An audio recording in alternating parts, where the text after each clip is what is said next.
एक कहानी लेकर आए हैं जिसमें एक बदनसीब लड़की की कहानी लिखा गया है। इस कहानी का मुख्य किरदार जो निभा रही है उसका नाम आरती है। ऐसी सोच और मान्यताएं अब तक हमारे समाज में मौजूद हैं। ये सोच दृष्टिकोण की एक गलत और अन्यायपूर्ण तरीका है। बच्चे की जन्म लिंग किसी भी रूप में उसे बदनसीब नहीं बनाती है, चाहे वह लड़की हो या लड़का। लड़की पैदा होना समाज की समृद्धि और समानता की एक महत्वपूर्ण अंग है। महिलाओं की शक्ति और योग्यता का पहचान करना हमारे समाज को बेहतर बना सकता है। लड़कियों को शिक्षा, स्वास्थ्य, रोजगार, स्वतंत्रता और सभी अन्य क्षेत्रों में अवसरों के साथ संपूर्ण रूप से समर्पित करना चाहिए। अब भी बहुत से समाजों ने इस परिस्थिति को संशोधित किया है और महिलाओं की सामाजिक, आर्थिक और सांस्कृतिक स्थिति में सुधार हुआ है। ये उन्हें अपने पूरे पोटेंशियल का उपयोग करने की स्वतंत्रता प्राप्त है।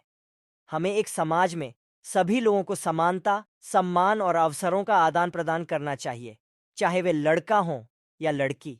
स्त्री और पुरुष दोनों का विकास और संरक्षण आवश्यक है ताकि समाज और विश्व एक विकासशील स्थिति में बदल सके।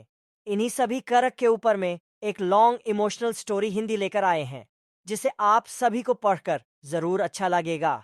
आरती बचपन से ही पढ़ने में बहुत कमजोर थी। उसका शरीर का रंग सांवला था, चेहरे का डिजाइन कुछ खास नहीं था। औरों की अपेक्षा भगवान उसके दांतों के भी बनावट अच्छा नहीं दिए थे। आरती का चेहरा अच्छा ना होने के कारण स्कूल में बच्चा अक्सर उसे चढ़ाते रहते थे। कोई आरती का फ्रेंड बनने के लिए तैयार नहीं था। जब आरती अपने गांव के गालियों से गुजरती थी, बगल में खड़े लोग भी अपना मुंह फेर लेते थे। आरती को इस बात से बहुत ज्यादा पीड़ा होता था। वह यह नहीं समझ पा रही थी क्योंकि वह बहुत छोटी बच्ची थी। आखिर बात क्या है? हमारे चेहरे को देखकर लोग अपना मुंह क्यों छुपा लेते हैं?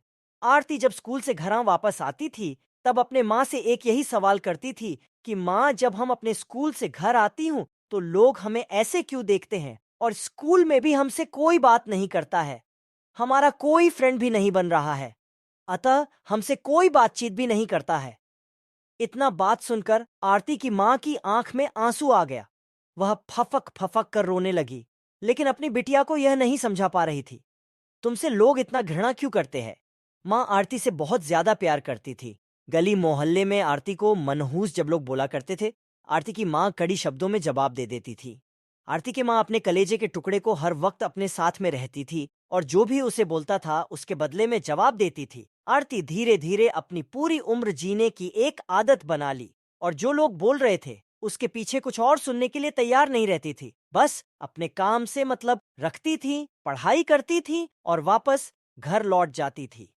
धीरे धीरे आरती बड़ी होते चली गई। अब उसका उम्र शादी करने लायक हो गया था। अब उसके पापा लड़का खोजने के लिए एक गांव से दूसरे गांव में जाने लगे, लेकिन जो भी लड़का वाला आरती को देखने के आता था वह बिना पसंद किए ही लौट जाता था। ऐसे बहुत बार हुआ। अब बहुत दिक्कत होने लगा आरती को शादी करने में। आरती के पापा भी थक चुके थे लड़का खोजते खोजते। ऐसा कोई गांव नहीं था जिस गांव में आरती के पिता लड़का खोजने के लिए नहीं गए थे। अब आरती के पापा भी गुस्से में आकर आरती को मनहूस बोलना चालू कर दिया। लेकिन माँ तो एक ऐसी थी जो सभी लोगों को समझाती थी और आरती के बारे में भला बुरा कहने वालों को सबक सिखाती थी। भगवान ने भी आरती के साथ बहुत ही क्रूरता मजाक किए थे। शरीर के बनावट ऐसे बना दिए थे जिसे देखकर कोई भी लड़का वाला पसंद ही करता था। आरती भी इस बात को लेकर चिता कर रही थी कि पापा हमारे लिए इतना दूर दूर तक जाते हैं लड़का देखने के लिए, लेकिन हमें कोई भी लड़का पसंद नहीं करता है। आरती अपने कामों में ज्यादा व्यस्त रहती थी। वह खाना बनाने में बहुत ज्यादा समय देती थी। आरती की खाना बनाने ने बहुत ज्यादा मजा आता था। आरती ने बहुत सारे खाना बनाने की रेसिपी के बारे में जानकारी हासिल कर ली थी। इसके लिए उन्होंने किताबें, रेडियो, टीवी चैनल पर वीडियो देख ली थी। आरती के द्वारा बनाया गया खाना बहुत स्वादिष्ट और टेस्टी होता था। आरती की तारीफ उसके चेहरे से कोई नहीं करता था, लेकिन उनकी खाना बनाने का जो तरीका था, उनके खाना में जो स्वादिष्ट था, उसे हर कोई तारीफ करता था। खाना बनाने में आरती के जितने भी आजू बाजू औरतें थीं, उन सभी औरतें में बहुत ज्यादा फेमस हो गई थी। जिस औरत को लगता था कि आज नया खाना बनाना है और कुछ नया आइडिया इसमें टेस्टी लाना है, तो औरत आरती के पास में आकर जानकारी लेती थी। बहुत सारे औरत ये भी सोचती थी कि आरती के द्वारा बनाए गए खाना को हम सीख लें, लेकिन यह उन सभी के बस की बात नहीं था। आरती के हाथ में ऐसा टाइमिंग जादू था जो आरती के इस कला को कोई सीख नहीं पाया। आरती का जीवन और उसका लाइफ चक्र उतार चढ़ाव में कटता रहता था। माता पिता और रिश्तेदार बहुत कोशिश कर रहे थे कि आरती की कहीं ना कहीं शादी हो जाए। बहुत कोशिश के बाद माँ पापा ने एक लड़का वाले को मना लिया था। वे सब आरती को देखने के लिए घर पर आने वाला था। आरती को इस बात की खबर लग जाती है कि हमारी शादी होने वाला है। आरती दुखी हो जाती है और गुस्सा करने लगती है, और आरती रोती हुई कहने लगती है कि आप सब इतना सारे लड़के वालों को देखने के लिए बुलाते हो, लेकिन कोई हमें पसंद नहीं करता है, और जो भी आता है हमारी मजाक बनाकर चला जाता है। आप सबकी बदनामी होती है। गांव समाज का बोलता है कि लड़का वाला देखने आया था और आरती को पसंद नहीं किया। गांव वाले भी कहते हैं कि पता ना उसके मम्मी पापा कैसे उसको जन्म दिए हैं, इस मनहूस को, कि कहीं शादी ठीक ही नहीं हो रहा है। आरती माँ ने आरती को समझाई कि शादी में अक्सर ऐसा होते रहता है। हर कोई किसी को पसंद नहीं होता है। जिसे तुम पसंद आ जाओगी तो तुमसे जरूर शादी कर लेगा। तुम अपना ख्याल रखो, तुम अपने आप पर ध्यान दो। कौन तुम्हें पसंद करेगा या नहीं करेगा ये तुम उनके पर छोड़ दो। अगले दिन लड़का वाले आरती को देखने वाले थे, लेकिन आरती उसी दिन सुबह में ही सज संवर कर कहीं निकल गई थी। लड़का वाले घर पर आते हैं, लेकिन मम्मी पापा को नहीं पता था कि आरती कहाँ गई है। जब लड़की देखने का बारी आता है तो आरती घर में नहीं थी। लड़का वाले इस पर गुस्सा हो जाते हैं और पूरा खरी खोटी सुनाते हैं आरती के मम्मी पापा को। वैसे भी पापा आरती पर बहुत ज्यादा गुस्सा करते थे, लेकिन उस दिन की हरकत से आरती के पापा के ऊपर खून सवार हो गया था। आरती ने अपने पापा को गुस्से में पागल कर दिया था। उस दिन आरती के पापा ने उसके मम्मी पर सारा गुस्सा उतार दिए। आरती के पापा ने उसके मम्मी को बहुत भाला बुरा कहे कि यह सब तुम्हारी शीर पर चढ़ाने का नतीजा है।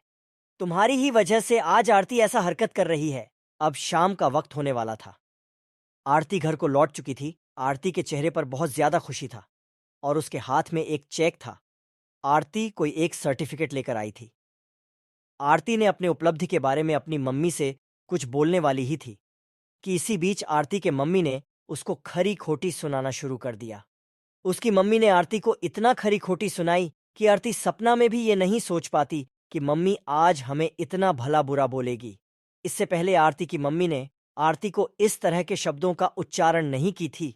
आरती के माँ ने एक बात बोली आरती से कि बाकी सब लोग सही कह रहे थे कि तुम सच में मनहूस हो। आज तुम्हारी वजह से सब कोई परेशान है।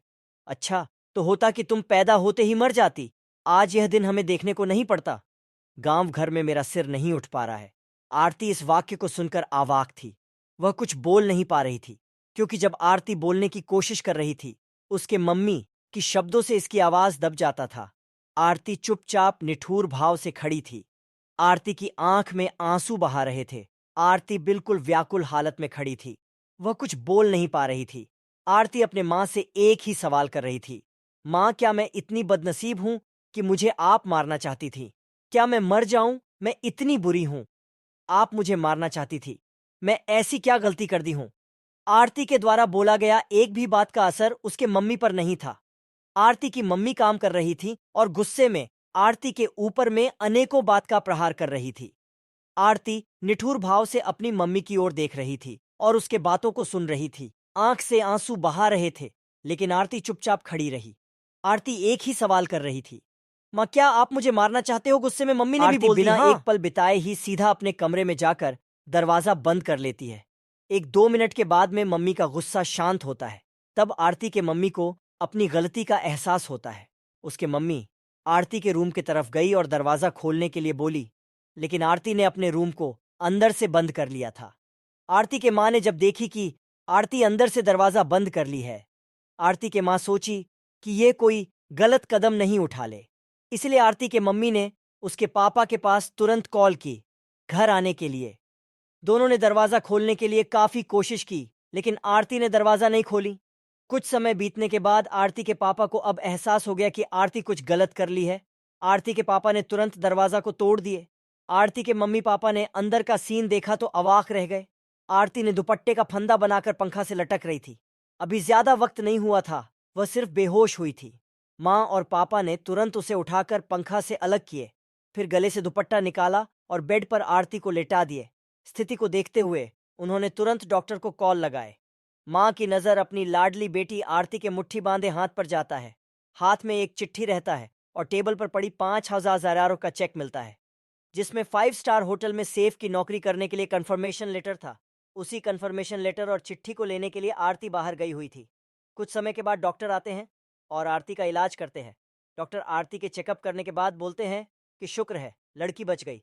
कुछ सेकंड और देरी होता तो आज यह लड़की हम सभी के बीच नहीं रहती। आरती बेड पर बेहोश अवस्था में पड़ी थी। डॉक्टर ने बोला कि आरती धीरे धीरे कुछ घंटों में ठीक हो जाएगी। मैं दवा लिख दे रहा हूँ, जिसे आप मेडिकल स्टोर से मंगा लीजिए। सच्चे संघर्ष की कहानी, लॉन्ग इमोशनल स्टोरी। हिंदीमान और पापा ने उस चिट्ठी को खोल कर पढ़ा, जिसमें कुछ इस प्रकार से लिखा था। मम्मी और पापा, मैं जानती हूँ कि मैं जन्म से लेकर आज तक कोई ऐसा कार्य नहीं की जिससे आप लोगों का गर्व महसूस हो, लेकिन मैं आपसे बताना चाहता हूँ कि मैं खाना पकाने में नेशनल लेवल कंपटीशन को जीत चुकी हूँ। इसमें मुझे RS 5000 हाउस का चेक और प्रथम स्थान मिला है। मेरे द्वारा बनाया गया खाना उन ऑर्गेनाइजेशन को इतना पसंद आया कि वह मुझे एक बहुत बड़े होटल में बतौर मास्टर शेफ की नौकरी के लिए कंफर्मेशन लेटर भी दे दिया था। पूरी दुनिया मुझे खिलाफ हो, मुझे इस बात का कोई फर्क नहीं पड़ता था। और नहीं, पापा की कड़वी बातें मुझे रुलाती थीं।